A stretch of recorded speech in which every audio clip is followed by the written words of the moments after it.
എല്ലാവരും പഠിക്കും. എന്നാൽ എത്ര പേര് റിവിഷൻ ചെയ്യും? പഠനം പോലെ തന്നെ ഇമ്പോർട്ടൻ്റ് ആണ് റിവിഷൻ. ഇപ്പോൾ റിവിഷൻ ചെയ്യാൻ നിങ്ങളെ സഹായിക്കുന്ന ഒരു വീഡിയോ ആയിട്ടാണ് നമ്മൾ വന്നിരിക്കുന്നത്. ഇതൊരു വീഡിയോ സീരീസ് ആണ്. അത് നമുക്ക് ഖാദി ബോർഡിൻ്റെ സിലബസ് അറിയാം. LDC വേരിയസിൻ്റെ സെയിം പാറ്റേണിൽ വരുന്ന ഒരു എക്സാമാണ് ഖാദി ബോർഡ് പ്രിലിംസ് എന്ന് പറയുന്നത്. ഇതിൻ്റെ ഒരു സിലബസിലെ ഓരോ ടോപ്പിക്കും നിന്നുള്ള ക്വസ്റ്റ്യൻസ്, അതായത് മുൻകാലങ്ങളിൽ ഈ ടോപ്പിക്കിൽ നിന്ന് വന്ന ചോദ്യങ്ങൾ മാത്രം എടുത്തുകൊണ്ട് പ്രിപ്പയർ ചെയ്തിട്ടുള്ള ഒരു വീഡിയോ സീരീസ് ആണ്.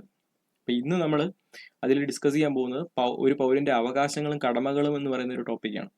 അപ്പോൾ ഇതിൽ നിന്ന് മുൻകാലങ്ങളിൽ ചോദിച്ച ചോദ്യങ്ങൾ, ഈ ചോദ്യങ്ങൾ പഠിക്കുന്നതിൻ്റെ ഇമ്പോർട്ടൻസ് എന്ന് പറഞ്ഞു കഴിഞ്ഞാൽ നിങ്ങൾക്ക് ആ ടോപ്പിക്ക് വളരെ ഈസി ആയിട്ട് കവർ ചെയ്യാനും ഒപ്പം തന്നെ ആ ഒരു ടോപ്പിക്കിൽ ഏതാണ് ഇമ്പോർട്ടൻറ്റ് സെക്ഷൻ എന്ന് തിരിച്ചറിയുവാനും ഇനി PSC ആവർത്തിക്കാൻ പോകുന്ന ചോദ്യങ്ങൾ, ഒരുപാട് ചോദ്യങ്ങളുണ്ട്, ആ ചോദ്യങ്ങൾ പരിചയപ്പെടാനുള്ള ഒരു അവസരമാണ്.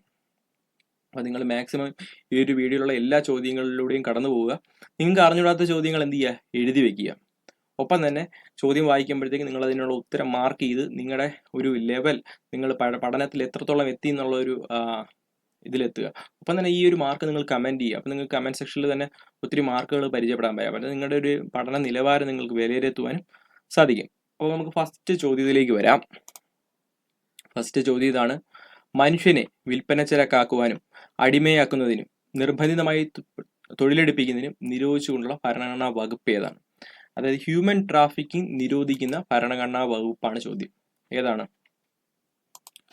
Article 23 article 23. എന്നാൽ ബാക്കിയുള്ള ഓപ്ഷൻസുകളും ഒന്ന് നോക്കാം. Article 21 life and liberty. Article 21A എന്താണ്? 6 നും 14 വയസ്സിനും ഇടയിലുള്ള കുട്ടികൾക്ക് സൗജന്യ നിർബന്ധമായ വിദ്യാഭ്യാസം എന്നുള്ളതാണ്. ആർട്ടിക്കിൾ 24 എന്താണ്? ബാലവേല നിരോധന നിയമമാണ്. ആർട്ടിക്കിൾ 24 ബാലവേല നിരോധന നിയമം. ഇനി രണ്ടാമത്തെ ചോദ്യത്തിലേക്ക് വരാം. അടിയന്തരാവസ്ഥ കാലത്ത് മൗലിക അവകാശങ്ങൾ നിരോധിക്കപ്പെടുന്നത് ഏത് വകുപ്പ് പ്രകാരമാണ്? ഏതാണ്? ഉത്തരം മാർക്ക് ചെയ്തോ. Option A 359. അപ്പം നിങ്ങൾക്ക് കുറച്ചുകൂടെ സമയം വേണം ഉത്തരം കണ്ടെത്താൻ എന്നുണ്ടെങ്കിൽ നിങ്ങൾ എന്ത് ചെയ്യുക, വീഡിയോ ജസ്റ്റ് ഒന്ന് പോസ് ചെയ്യുക, അതിനുശേഷം ഉത്തരം മാർക്ക് ചെയ്യുക, അതിനുശേഷം ബാക്കി പ്ലേ ചെയ്യുക. ഓക്കെ, ദെൻ അപ്പോൾ ഉത്തരം എന്താണ്? ആർട്ടിക്കിൾ 359 ആണ്. 360 എന്താണ്? ഫിനാൻഷ്യൽ എമർജൻസി ആണ്. 300A എന്ന് വെച്ചാൽ എന്താണ്? നമ്മുടെ ഒരു ഫണ്ടമെന്റൽ റൈറ്റ് എടുത്ത് എന്താണ്, ലീഗൽ റൈറ്റ് ആക്കി. ഏതാണ് ആ ഫണ്ടമെന്റൽ റൈറ്റ് എന്ന് പറയുന്നത്? 300Aയിൽ പ്രതിപാദിക്കുന്ന ലീഗൽ റൈറ്റ് ഏതാണ്? യെസ്, റൈറ്റ് ടു പ്രോപ്പർട്ടി അല്ലെങ്കിൽ സ്വത്തവകാശ നിയമമാണ്. ഇനി മൂന്നാമത്തെ ചോദ്യം ഇതാണ്: സമ്മതിദായക അവകാശം, അതായത് വോട്ടിംഗ് റൈറ്റ് വിനിയോഗിക്കാൻ ഭരണഘടന അനുസരിച്ച് ഡാഷ് ആണ്, അല്ലെങ്കിൽ സമ്മതിദായക അവകാശം അല്ലെങ്കിൽ വോട്ടിംഗ് റൈറ്റ് ഭരണഘടനയിൽ പറയുന്നത് എന്താണ്, അല്ലെങ്കിൽ ഭരണഘടനയിൽ എവിടെയാണ് ഇത് പ്രതിപാദിക്കുന്നത് എന്നുള്ളതാണ്. എവിടെയെങ്കിലും പ്രതിപാദിക്കുന്നുണ്ടോ? ഇല്ല. അപ്പോൾ മൗലികാവകാശമോ സ്വത്തവകാശമോ അല്ലെങ്കിൽ നിയമം മൂലം നിർബന്ധമായ ഒരു കടമയോ ഒന്നുമല്ല എന്താ വോട്ടിംഗ് റൈറ്റ് എന്ന് മനസ്സിലാക്കുക. അപ്പോൾ ഉത്തരം ഇവയൊന്നുമല്ല എന്നുള്ളതാണ്. അതുപോലെ നാലാമത്തെ ചോദ്യം: ഇന്ത്യൻ ഭരണഘടനയുടെ ആർട്ടിക്കിൾ 17 എന്തുമായി ബന്ധപ്പെട്ടിരിക്കുന്നു? ആർട്ടിക്കിൾ 17 വളരെ ഇമ്പോർട്ടൻ്റ് ആയിട്ടുള്ള ഒരു ആർട്ടിക്കിളാണ്. ഗാന്ധിജിക്ക് ജയ് എന്ന് പറഞ്ഞുകൊണ്ട് ഭരണഘടനാ നിർമ്മാണ സഭ പാസ്സാക്കിയ ഒരു ആർട്ടിക്കിളാണിത്, ആർട്ടിക്കിൾ 17 എന്ന് പറയുന്നത്. അത് എന്തുമായി ബന്ധപ്പെട്ടിരിക്കുന്നു? ഉത്തരം മാർക്ക് ചെയ്ത് കാണും. അയിത്ത നിർമ്മാർജ്ജനം, അൺടച്ചബിലിറ്റി ആയിട്ട് റിലേറ്റ് ചെയ്ത ആർട്ടിക്കിളാണിത്, ആർട്ടിക്കിൾ 17. അതുപോലെ മൗലിക ചുമതലകൾ എന്താണ്? ആർട്ടിക്കിൾ 50 ആണിത്, മൗലിക ചുമതലകൾ, ഫണ്ടമെന്റൽ ഡ്യൂട്ടീസ്. 50A ആണ്, 50A ആണ് മൗലിക ചുമതലകൾ എന്ന് പറയുന്നത്. അതുപോലെ മൗലിക അവകാശങ്ങൾ 14 മുതൽ 32 വരെ പ്രതിപാദിക്കുന്നതാണിത് മൗലിക അവകാശങ്ങൾ എന്ന് പറയുന്നത്. സോ ആലോചിച്ച് വെച്ചേക്കുക.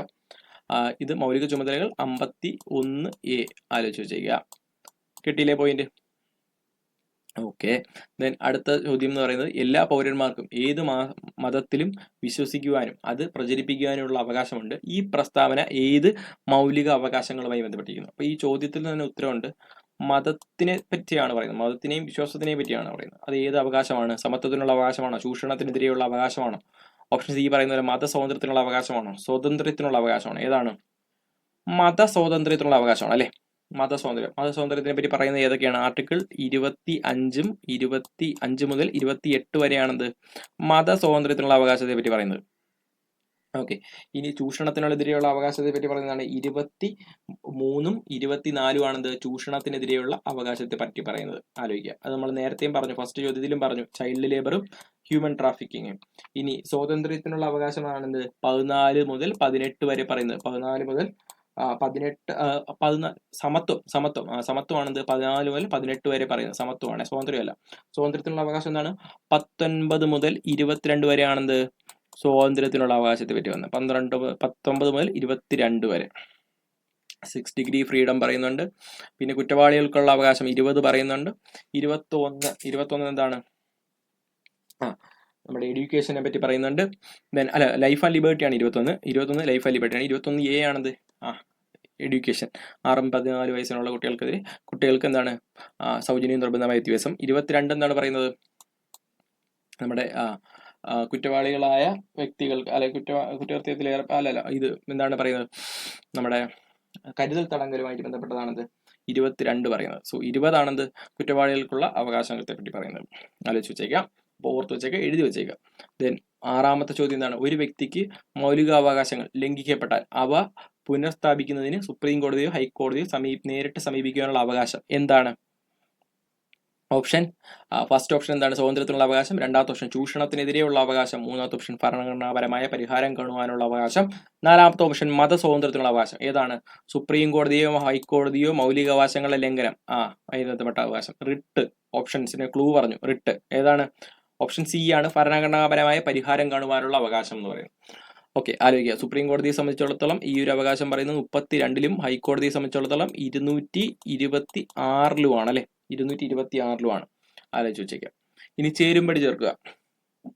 ചൂഷണത്തിനെതിരെയുള്ള അവകാശം പറയുന്നതാണ് 23-24 അല്ലെ.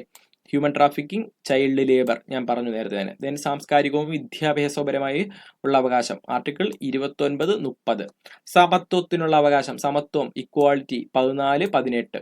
ദെൻ മതസ്വാതന്ത്ര്യം 25-28. ഏതാണ്? മനസ്സിലായില്ലേ? അപ്പൊ ഇത് ഓപ്ഷൻസ് 4C വരുന്ന ഓപ്ഷൻ ഏതാണുള്ളത്? സി ഓപ്ഷൻ ആണ് അല്ലെ. ഉത്തരം കിട്ടി. ഇനി അടുത്ത 8ാമത്തെ ചോദ്യം. ഇന്ത്യൻ ഭരണഘടനയിൽ ഏത് ഭേദഗതിയിലൂടെയാണ് മൗലിക കർത്തവ്യങ്ങളുടെ ഒരു പട്ടിക ഭരണഘടനയെ ഉൾക്കൊള്ളിച്ചത്? അത് ഇന്ത്യൻ ഭരണഘടനയിൽ ഏത് ഭേദഗതിയിലുള്ള മൗലിക കർത്തവ്യങ്ങൾ എന്ന് പറയുമ്പോൾ നമ്മൾ ഏതിനാണ് പറഞ്ഞത്? 51A ആണ്. ഫണ്ടമെന്റൽ ഡ്യൂട്ടീസ് കടമെടുത്തിരിക്കുന്നത് എവിടെ നിന്നാണ്? USSR നിന്നാണ്, അല്ലെങ്കിൽ സോവിയറ്റ് യൂണിയനിൽ നിന്നാണെന്ന് അറിയാം. ഏത് ഭരണഘടനാ ഭേദഗതിയിലും ഇന്ത്യൻ ഭരണഘടനയിൽ ഏറ്റവും കൂടുതൽ മാറ്റം വരുത്തിയ ഒരു ഭേദഗതിയാണെന്ത്? ഈ ഒരു ഭേദഗതി. ഏതാണ് ആ ഭേദഗതി? 1976-ലെ ഭേദഗതി. ഇന്ദിരാഗാന്ധിയുടെ സമയത്തുള്ള ഭേദഗതി. ഏറ്റവും കൂടുതൽ മാറ്റം വരുത്തിയ ഭേദഗതി ഏതാണ്? 42 മിനി കോൺസ്റ്റിറ്റ്യൂഷൻ എന്നറിയപ്പെടുന്ന ആ ഭേദഗതി, ആ അമെൻമെന്റ് ആണ് എന്താണ് 42 എന്ന് പറയുന്നത്. ആലോചിക്കുക. അതുപോലെ ഈ 42ാം ഭേദഗതിയിൽ വന്ന മാറ്റങ്ങളെ തിരുത്തിയ ഒരു ഭേദഗതിയാണെന്ന് 44ാം ഭേദഗതി. 78-ൽ മൊറാർജി ദേശായി സർക്കാർ കൊണ്ടുവന്ന ഭേദഗതി.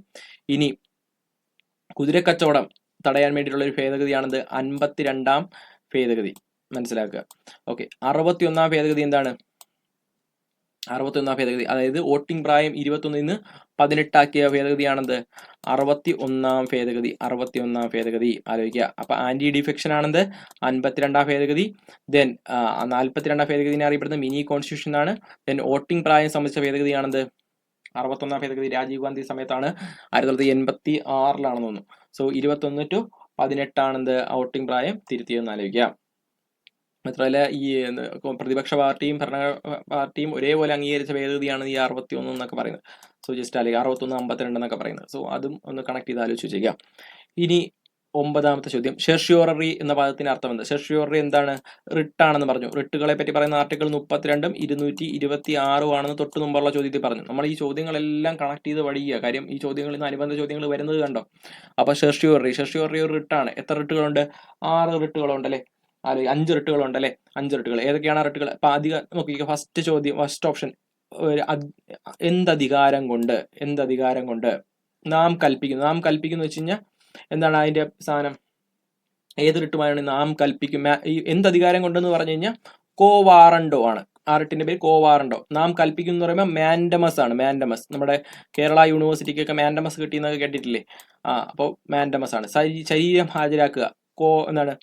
ഹേബിയസ് കോർപ്പസ് ആണെന്ത്? ശരീരം ഹാജരാക്കുക എന്ന് പറയുന്നത്. അതുപോലെ ഈ ഒരു കാര്യത്തെ പറ്റി അറിവ് കൊടുക്കുക എന്നുള്ളതാണെന്ത്? സെർഷ്യോററി എന്ന് പറയുന്ന റിട്ട്. സോ അല്ലെ. അപ്പൊ എന്തധികാരം കൊണ്ടെന്ന് പറയുന്നത് ഏതാണ്? കോവാറണ്ടോ ആലോചിക്കാം. ദെൻ അടുത്ത 10ാമത്തെ ചോദ്യം. പൗരന്മാരുടെ മൗലിക അവകാശങ്ങളെ മേൽ ആവശ്യമായ നിയന്ത്രണങ്ങൾ ഏർപ്പെടുത്തുവാനുള്ള അധികാരം ആർക്കാണ്? അപ്പോൾ പൗരന്മാരുടെ മൗലിക അവകാശങ്ങൾക്ക് മേൽ ആർക്കേ നിയന്ത്രണം ഏർപ്പെടുത്താൻ കഴിയുള്ളൂ? അത് ആർക്കാണ്? പാർലമെന്റിനാണ്. പാർലമെന്റിനാണ് ഫണ്ടമെന്റൽ റൈറ്റ്സിന് മേലിലൊക്കെ നിയമങ്ങൾ കൊണ്ടുവരാനുള്ള അധികാരം ആർക്കാണുള്ളത്? പാർലമെന്റിനാണുള്ളത്. ഈ ഇടയ്ക്ക് റിസർവേഷനുമായി ബന്ധപ്പെട്ടുള്ള മാറ്റങ്ങളൊക്കെ വരുത്തിയെന്ന് നമുക്കറിയാം. അതൊക്കെ മൗലിക അവകാശങ്ങളിൽ പെടുന്ന കാര്യങ്ങളാണെന്നറിയാം. അതുകൊണ്ട് തന്നെ എന്താണ്, അത് പാർലമെന്റിനാണെന്ന് ആലോചിച്ച് വെച്ചിരിക്കുക. അടുത്ത ചോദ്യത്തിലേക്ക് വരാം. അടുത്ത ചോദ്യം എന്താണ്? ഇന്ത്യൻ ഭരണഘടനയുടെ ആധാരശില എന്നറിയപ്പെടുന്ന ഭരണഘടനാ ഭാഗം ഏതാണ്? ആധാരശില എന്നറിയപ്പെടുന്ന ഭരണഘടനാ ഭാഗമാണിത് മൗലിക അവകാശങ്ങൾ. മൗലിക അവകാശങ്ങൾ എന്താണ്? പാർട്ട് 3 ആണെന്ത്? മൗലിക അവകാശങ്ങൾ. ആർട്ടിക്കിൾ എത്രയാണ്? 14 മുതൽ 32 വരെയാണെന്ത്? മൗലിക അവകാശങ്ങളെ പറ്റി പറയുന്നതെന്ന് ആലോചിക്കുക. ദെൻ അടുത്ത ചോദ്യം, ഗാന്ധിയുടെ സാമൂഹ്യ സമത്വ സിദ്ധാന്തം ആവിഷ്കരിക്കുക എന്ന ഉദ്ദേശത്തോടു കൂടിയുള്ള അവകാശം ചുവടെ തന്നിരിക്കുന്നതിൽ ഏതാണ്? അപ്പോൾ സാമൂഹ്യ സമത്വ സിദ്ധാന്തത്തെ പറ്റി പറയുന്ന ഏത് അവകാശത്തിലാണ്? ബഹുമതിയുള്ള ഒഴിവാക്കൽ, വിവേചനത്തിൽ നിന്നുള്ള സംരക്ഷണം, അവസര സമത്വം, അയിത്തം നിരോധനം. ഏതാണ്? വിവേചനങ്ങളിൽ നിന്നുള്ള സംരക്ഷണമാണ്. അപ്പൊ സാമൂഹ്യ സമത്വം എന്ന് പറയുന്നത് ഏതാണ്? വിവേചനങ്ങളിൽ നിന്നുള്ള സംരക്ഷണമാണ്. സാമൂഹ്യ സമത്വം വരുമ്പോൾ വിവേചനം പാടില്ലല്ലോ. അപ്പൊ അങ്ങനെ കണക്ട് ചെയ്ത് ആലോചിക്കുക. ഗാന്ധിയുടെ സാമൂഹ്യ സമത്വം ആവിഷ്കരിക്കുക എന്ന ഉദ്ദേശത്തിലുള്ള അവകാശം ഏതാണ്? വിവേചനത്തിൽ നിന്നുള്ള സംരക്ഷണം. ദെൻ 13ാമത്തെ ചോദ്യം, മൗലിക അവകാശങ്ങളെ സംബന്ധിച്ച് തെറ്റായ പ്രസ്താവന ഏത്? മൗലിക അവകാശങ്ങളെ സംബന്ധിച്ച് തെറ്റായ പ്രസ്താവന. ഫസ്റ്റ് പ്രസ്താവന ഒന്ന് വായിച്ചു നോക്കാം. മൗലിക അവകാശങ്ങൾ അയർലൻഡ് ഭരണഘടനയെ മാതൃകയാക്കി തയ്യാറാക്കിയതാണ്. ശരിയാണോ? അല്ല. ഫണ്ടമെന്റൽ റൈറ്റ്സ് എന്ന് പറയുന്നത് ഏതാണ്? USA ആണ്. USA ആധാരമാക്കിയാണ്. USA എന്ന് കടമെടുത്താണെന്ത്? ഫണ്ടമെന്റൽ റൈറ്റ്സ് എന്ന് പറയുന്നത്. അപ്പൊ ഫസ്റ്റ് സ്റ്റേറ്റ്മെന്റ് എന്താണ്? തെറ്റാണെന്ന് മനസ്സിലാക്കാം. ഇനി രണ്ടാമത്തെ സ്റ്റേറ്റ്മെന്റ് എന്താണ്? മൗലികാവകാശങ്ങൾ സാധിച്ചു കിട്ടാൻ സുപ്രീം കോടതിയെ സമീപിക്കാം. ശരിയാണല്ലേ? 32ാം ആർട്ടിക്കിൾ നമ്മൾ ഒരുപാട് തവണ ഡിസ്കസ് ചെയ്തതാണ്. ദെൻ മൗലികാവകാശങ്ങൾ 6 എണ്ണമാണ്, നമ്മൾ പറഞ്ഞതാണല്ലേ. Habeas corpus, mandamus, quo warranto, certiorari. അത് മൗലിക അവകാശങ്ങളാണ്. സോറി ഞാൻ പറഞ്ഞ റിട്ടുകളാണ്. മൗലിക അവകാശങ്ങൾ 6 എണ്ണമാണെന്ന് പറയുമ്പോൾ സമത്വത്തിനുള്ള അവകാശമാണ്, സ്വാതന്ത്ര്യത്തിനുള്ള അവകാശം, ചൂഷണത്തിനെതിരെയുള്ള മതസ്വാതന്ത്ര്യം, സാംസ്കാരികവും വിദ്യാഭ്യാസപരമായ അവകാശം, ഭരണഘടനാ പരിമിതികൾക്കുള്ള അവകാശം, അതായത് 32ൽ പറയുന്നത്. ദെൻ അതാണ് മൗലിക അവകാശങ്ങൾ എന്ന് പറയുന്നത്. മറ്റൊന്നെന്താണ്? 5 റിട്ടുകളെ പറ്റിയാണെന്നുള്ളതാണ്. മറ്റേ മൗലിക അവകാശങ്ങൾ ലംഘിക്കപ്പെട്ടാൽ എന്താണ്? 5 റിട്ടുകളുണ്ട് എന്നുള്ളതാണ്. ആലോചിക്കുക. റിട്ട്, മൗലിക അവകാശങ്ങൾ 2 സെപ്പറേറ്റ് ആണ്. ആലോചിക്കുക. ദെൻ 4ാമത്തെ ഓപ്ഷൻ എന്താണ്? ഭരണഘടനയുടെ 3ാം ഭാഗത്താണ് ഇത് ഉൾക്കൊള്ളിച്ചിരിക്കുന്നത്. നമുക്കറിയാം മൗലിക അവകാശങ്ങളെ പറ്റി പറയുന്നത് ഭരണഘടനയുടെ 3ാം ഭാഗത്താണ്. ആർട്ടിക്കിൾ 14 മുതൽ 32 വരെയാണ്. അടുത്ത 14ാമത്തെ ക്വസ്റ്റ്യൻ, പൗരാവകാശങ്ങളിൽ പ്രധാനപ്പെട്ടവയും അടിസ്ഥാനപരവുമായ അവകാശം ഏതാണ്? പൗരാവകാശങ്ങളിൽ പ്രധാനപ്പെട്ടവ ഏതാണ്? വോട്ടവകാശമാണോ? വോട്ടവകാശം മൗലികാവകാശമായിട്ട് വരുന്നില്ല. സ്വത്തവകാശം മൗലികാവകാശമല്ല. ദെൻ സമത്വത്തിനുള്ള അവകാശം മൗലികാവകാശമാണ്, പക്ഷെ അതിലേറ്റവും അടിസ്ഥാനപരമായിട്ടുള്ളതാണോ? അല്ല.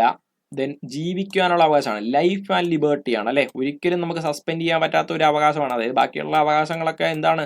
സസ്പെൻഡ് ചെയ്യപ്പെടും. എപ്പോഴും നമ്മുടെ ഈ അടിയന്തരാവസ്ഥ കാലത്തൊക്കെ ഈ സസ്പെൻഡ് ചെയ്യും. പക്ഷേ ഒരിക്കലും സസ്പെൻഡ് ചെയ്യപ്പെടാൻ പറ്റാത്തൊരു അധികാരം അല്ല അവകാശമാണെന്ത്? ആർട്ടിക്കിൾ 21 പറയുന്ന ലൈഫ് ആൻഡ് ലിബർട്ടി എന്ന് പറയുന്നത്. അതുപോലെ അടുത്ത ചോദ്യം എന്താണ്? ഇന്ത്യൻ ഭരണഘടന അനുശാസിക്കുന്ന പൗരന്റെ ധാർമ്മിക ചുമതല എന്താണ്? ഇന്ത്യൻ ഭരണഘടന അനുശാസിക്കുന്ന പൗരന്റെ ധാർമ്മിക ചുമതല ഏതാണ്? അതായത് ഫണ്ടമെന്റൽ ഡ്യൂട്ടീസിനെ പറ്റി പറയുന്ന ആർട്ടിക്കിൾ ഏതാണ്? 51A ആണ് അല്ലെ. ഇതിൽ ഏതാണ് ഫണ്ടമെന്റൽ ഡ്യൂട്ടീസ് എന്ന് പറയുന്നത്? നമ്മുടെ ദേശീയ പതാകയെ ആദരിക്കുക എന്നുള്ളതാണ്. ദേശീയ പതാകയെ ആദരിക്കുക. അപ്പൊ ഇനി ഫണ്ടമെന്റൽ ഡ്യൂട്ടീസ് ഒത്തിരി ഇല്ലേ? അപ്പൊ ഫണ്ടമെന്റൽ ഡ്യൂട്ടീസ് നമ്മൾ നേരത്തെ പറഞ്ഞു. വേറൊരു കാര്യം കൂടെ ഫണ്ടമെന്റൽ ഡ്യൂട്ടീസുമായി ബന്ധപ്പെട്ട് പറഞ്ഞു. എന്താണ്? 1976 വരുന്നതെന്ന് പറഞ്ഞു. 42ാം ഭേദഗതിയിലൂടെയാണ് എന്ത് വരുന്നത്? ഈ ഫണ്ടമെന്റൽ ഡ്യൂട്ടീസ് വരുന്നത്. ആരുടെ സമയത്താണ്? ഇന്ദിരാഗാന്ധിയുടെ സമയത്താണ്. അന്നത്തെ പ്രസിഡന്റ് ആരായിരുന്നു? ഫക്രുദ്ദീൻ അലി അഹമ്മദ് ആയിരുന്നു. ഏറ്റവും കൂടുതൽ മാറ്റങ്ങൾ കൊണ്ടുവന്ന ഭരണഘടനാ ഭേദഗതിയാണെന്ത്? 42ാം ഭേദഗതി എന്ന് പറയുന്നത്. ആലോചിക്കുക. ഏതാണ് ഭാഗം എന്ന് പറഞ്ഞ ഭരണഘടനയുടെ ഭാഗം എന്ന് പറയുമ്പോൾ 4A ആണ്. 4A ആണ്. ഫണ്ടമെന്റൽ ഡ്യൂട്ടീസ് കടമെടുത്തിരിക്കുന്നത് USSRൽ നിന്നാണെന്ന് ആലോചിക്കുക. ഓക്കെ. ഈ ഫണ്ടമെന്റൽ ഡ്യൂട്ടീസ് വരാൻ ഇതാക്കിയ ഒരു കമ്മിറ്റി ഉണ്ട്, സ്വരാൻ സിംഗ് കമ്മിറ്റി. അപ്പോൾ അതും ഇതുമായിട്ട് കണക്ട് ചെയ്ത് പഠിച്ചു വെച്ചേക്കുക. ദെൻ അടുത്ത ചോദ്യത്തിലേക്ക് വരാം. ഇന്ത്യൻ ഭരണഘടനയിൽ മൗലിക കടമകൾ നിലവിൽ വന്നത്. മൗലിക കടമകൾ നിലവിൽ വന്നതാണ്. ഞാൻ ഇപ്പോഴത്തെ കൂടെ പറഞ്ഞു. ഏതാണ് അതിന്റെ ഉത്തരം? 1976 ആണ്. 1976 ആണ്. ഇനി 17ാമത്തെ ചോദ്യം, 6നും 14 വയസ്സിനും ഇടയിൽ പ്രായമുള്ള കുട്ടികൾക്ക് വിദ്യാഭ്യാസത്തിനുള്ള അവസരം ഒരുക്കുവാൻ രക്ഷകർത്താക്കളെ ചുമതലപ്പെടുത്തുന്ന കർത്തവ്യം ഭരണഘടനയിൽ ഉൾക്കൊള്ളിച്ചത് ഏത് ഭരണഘടനാ ഭേദഗതിയിലൂടെയാണ്? ഏത് ഭരണഘടനാ ഭേദഗതിയിലാണ് 6-നും 14 വയസ്സിനുള്ളിലുള്ള കുട്ടികൾക്ക് വിദ്യാഭ്യാസത്തിനുള്ള അവകാശത്തിന് രക്ഷകർത്താക്കളുടെ കർത്തവ്യമാണെന്ത് 6-നും 14 വയസ്സിലുള്ള കുട്ടികൾക്ക് വിദ്യാഭ്യാസത്തിനുള്ള അവകാശം ഒരുക്കുക എന്നുള്ളത്. ഏതാണ് ആ ഭരണഘടനാ ഭേദഗതി? ഭരണഘടനാ ഭേദഗതി 86 അമെൻമെന്റ് 86 ആലോചിക്കുക. അടുത്ത ചോദ്യത്തിലേക്ക് വരാം. അടുത്ത ചോദ്യം എന്ന് പറയുന്നത് ഭരണഘടനയിലെ 20-ാം വകുപ്പ് അനുസരിച്ച് തെറ്റായ പ്രസ്താവന ഏത്? ഭരണഘടനയിലെ 20-ാം വകുപ്പ് അനുസരിച്ച് തെറ്റായ പ്രസ്താവന. 20-ാം വകുപ്പ് എന്ന് പറയുമ്പോൾ നമ്മുടെ കുറ്റവാളികളുമായി ബന്ധപ്പെട്ട ഒരു വകുപ്പാണെന്ത്? അവർക്കുള്ള അവകാശങ്ങളുമായി ബന്ധപ്പെട്ട വകുപ്പാണെന്ത്? 20-ാം വകുപ്പ് എന്ന് പറയുന്നത്. അതുമായി ബന്ധപ്പെട്ട കുറച്ച് കാര്യങ്ങൾ നോക്കാം. പിൻകാലത്തുണ്ടായ നിയമങ്ങളെ മുൻകാലത്തെ കുറ്റകൃത്യങ്ങൾക്ക് ബാധകമാണ് എന്നുള്ളതാണ്. അതായത് മുമ്പ് നമ്മളൊരു കുറ്റകൃത്യം ചെയ്തിട്ടുണ്ട് എങ്കിൽ നാളെ മറ്റന്നാൾ അല്ലെങ്കിൽ ഒരു നിയമം വന്നു കഴിഞ്ഞാൽ ഈ കുറ്റകൃത്യം ആവുന്നത് മറ്റന്നാളത്തെ ഒരു നിയമമാണ്, അല്ലെങ്കിൽ നാളെ കഴിഞ്ഞുള്ള നിയമമാണെന്നുണ്ടെങ്കിൽ അതെന്തല്ല, പഴയ കുറ്റകൃത്യം അല്ല എന്നുള്ളതാണ്. ഇതിൽ പറയുന്നത് എന്താണ്? ആണ് എന്നുള്ളതാണ്. അപ്പൊ ഈ സ്റ്റേറ്റ്മെന്റ് എന്താണ്? തെറ്റാണ്. അല്ലെങ്കിൽ അതായത് പിൻകാലത്ത്, ഇങ്ങനെ പറഞ്ഞാൽ കറക്റ്റാണ്. മുൻകാലത്തുണ്ടായ നിയമങ്ങളെ പിൻകാലത്തുണ്ടായ കുറ്റകൃത്യങ്ങൾക്ക് ബാധകമാണ്. പക്ഷെ ഇത് ഇതാണ് തിരിച്ചാണ് പറഞ്ഞിരിക്കുന്നത് അല്ലേ.